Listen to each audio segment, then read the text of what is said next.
Hi, I'm Sarah. It's an absolute pleasure to have you here with us at London Film Festival. Maybe you could kick off with a brief introduction to your film, The Swimmers. What can audiences expect when they watch it? It's an inspiring true life story about two sisters who are competitive swimmers.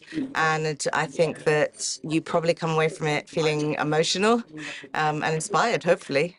And how did you first, I guess, stumble across their story? And what was it about it that you thought was going to work so well cinematically? So, Working Title contacted me. They were looking for a director for this screenplay they had. And when I read it, I was really blown away by the Mardini sisters themselves. I knew about Yusra from the news when she was in Rio in 2016, but I didn't know she had a sister called Sarah. And I didn't know that what Sarah did was just as heroic as Yusra. And one was an obvious hero, but the other was an unsung hero. And so it was this dual hero sister relationship that inspired me. Casting the Mardini sisters obviously was going to be absolutely crucial, and the fact that you found these real life sisters to play them must have been an absolute find. Yeah, I mean, it's important for me to have native Arabic speakers as actors because I wanted the film to be bilingual and properly so. I'm a bit tired of seeing movies where the Arab acting, you feel that someone's learnt it phonetically and it works in English but not in Arabic. So I was really looking for actors who could act in Arabic as well as English equally. And that was, in a way, more important than the swimming skill because I had thought of Manal Issa for the role of Sarah when I first read the script. But she didn't want to audition because she had a water phobia. And I spoke to her on the phone, convinced her to come and audition. And when she did, we were talking about sisterhood, and she mentioned she had a sister, a younger sister, Natalie. And we began talking about her sister. And she said, yeah, she's studying her master's in Paris. She's not an actress. And I was like, well, maybe do you think she'd want to act? And so we invited her along to the screen test, and Natalie came. She read Yusra's book. She felt there was a lot of similarities between herself and Yusra, and she decided, yeah, she was going to go for it and audition. And it was a no-brainer when I screen tested them together. I mean, the thing that really stood out to me was just how many striking visual moments there are, and kind of having this blur between what's real and their imagination. What was your approach, and what did you want to achieve by particularly bringing out the colors and like the dinghy scene where they're suddenly swimming in the lane of the swimming pool? Yeah, I had this idea that everything above water was reality and objective and real, and everything underwater was a place of dreams and nightmares and memories and not real, and time stops underwater. And so that was a philosophy I brought to the film. It was very important for me that the usual images people consume of refugees and are used to are those from the news.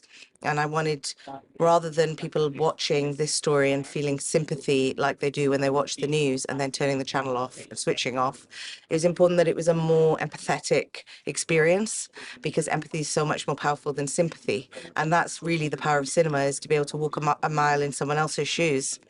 So all my creative choices in terms of what camera and what lenses were to find the most distorted, handmade, imperfect lenses I could find that were as far away from the crisp digital images of the news. So that's what we used. And then to place the camera in the boat with the sisters on the journey, for the camera to be a character on the journey with them, on the inside of the experience rather than on the outside judging or looking at them. There are a few times when you pop out of that because I was also mindful that the Mardini sisters' story is the 1% story. It's the inspirational story filled with hope. And that isn't the outcome for a lot of refugees. And so in the cousin's story, Nizar, who travels with them, we fictionalized him in order for him to be more of an everyman and to have that experience that represents the 99%. And that was why it was so important to leave him in a not great place at the end of the movie, so that it spoke to the larger refugee experience as well as the specific. The other thing that I think really stands out about the film is the tone, because of course there's tragedy, there's so much tension. You don't know if they're going to make it, but there's so much irreverence and humor, and you don't shy away from. You mentioned earlier about you have got your own sisters, that sisterly thing that can be a bit love and hate, and these challenging emotions that are faced, and sometimes they're really connected and sometimes they're not. So is that also important for you to capture? Absolutely. tonally, I knew that in bleakness there's hope, and in darkness there's light, and in pain there's laughter. And when I've gone through the toughest times in my life, it's always been with humor, and that's been the thing that gets you through those really difficult times. And it was the same with the Mardini sisters. As soon as I saw who they were so young, 17 and 20, they got through with humor. They used to laugh about things and make jokes about people they met to keep them going through the journey. And I totally realized that's how I would be if I was going through something like that with my sister. And I wanted to show that because that spoke to the human spirit to survive. It just felt very honest and true to them and true to human nature, that as human beings, that's a coping mechanism and that's the way you get through these really difficult things. And I feel like at sometimes you're maybe not poking fun, but calling out this way that of othering that people can do. And they're going to the beach, and it's like, well, let's look more European, so we blend in. When the club scene when they're dancing to Titanium, and I just think you're constantly narrowing that gap. These aren't the other. This is you or me. We could be one of these people, and then that immediately makes the whole thing hit home in a different way. Yeah, that was my hope. You said it better than me. But yeah, one of the first things I said to Yusra was, please give me your playlist. I want to know what you were listening to. I want to know what you were dancing to when you were going out in Damascus. And when I got the playlist, it was full of Sia and Eminem. And it's, that's what inspired her. And she was like, yeah, I love Sia. That's what I would train to. That's what I would swim to, because she's got this message about resilience and being strong and getting up and doing it. And so that's where that music came from. And it's when Yusra saw the movie for the first time, she said, thank you for that scene where we're dancing to Titanium on the rooftop and the mortars are dropping, because that's what it was to be a teenager during war. They lived 5 years of war in Damascus, and the way the war came to Damascus wasn't like other Syrian cities like Aleppo or Homs. The attacks were there and war was there, but people tried to live their lives. So children were still going to school. The Mardini sisters were still training and swimming and competing. The mortar attack on the swimming pool when they're training, that really happened. And people did lose their life on the football field. It wasn't while she was swimming a competition, but she was training in the pool when that happened. So all of that came from a reality. She said, I'd go out with my friends and I wouldn't tell my mum that a mortar dropped right next to us in the street and there was chaos. And then I turned a corner and went out to a club with my friends. And it's that coexistence with war that was specific to Damascus and being a teenager in Damascus at that time that I wanted to portray. I think the last time I've seen something like that is stories I've been told about Beirut and the civil war in Beirut in the 70s. But more bars opened in Damascus during the war than any other time, because everybody needed a drink. They needed escapism, and Yusra and Sarah needed to be young. So I really wanted to show the color of the Middle East. I really wanted to show the reality and the reality of these young women who aren't the kinds of Arab women that you normally see on cinema screens. And what do you hope the impact of the film to be in that sense of getting people to empathize? And do you see like hope for the future, that there might be more safe ways for people to seek asylum, to seek refuge? And do you think it's also very significant the fact that this is female led? So not only are you not showing these girls as victims, but they're really strong women. And while they're kind of in these life or death situations, they're also kind of getting a sense of freedom that they didn't maybe even have at home. My hopes for the film are that people are reminded that refugees are just like you and me, that it humanizes refugees. All filmmaking is political, which narratives get financed and made, and what stories get told.